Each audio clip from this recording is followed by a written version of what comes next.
呢啲福利背後帶嚟嘅污染，唔係我哋今日應該有嘅價值觀。頭70%嘅碳排放根源唯有呢一個作為呢個核心引擎先。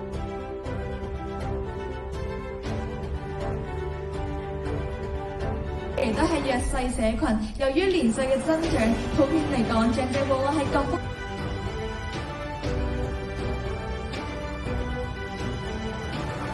到期啊嘛，總之離婚啦，今日不停同你講話要關懷長者，但係一個方案都講唔出，繼續問啦。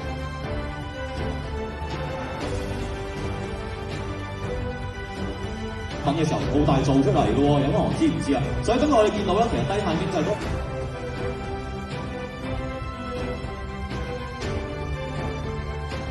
首先，在環境治理的過程中，如果將稅收拔高為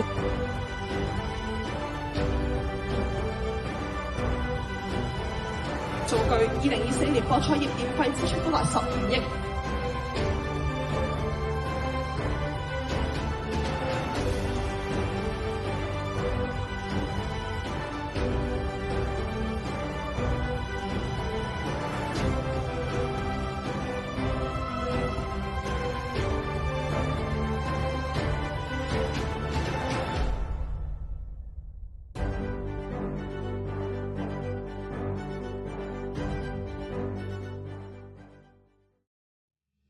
少有少做，大有大做嘅啫，好似你嗰個社區經濟咁樣啫嘛。少有少做，大有大做。澳門具體點做，你就一個方案都攞唔出嚟，幾好笑喎！點樣代？咁如果用錢唔係經濟手段，咁係乜嘢咧？有科同學，請問經濟係乜嘢？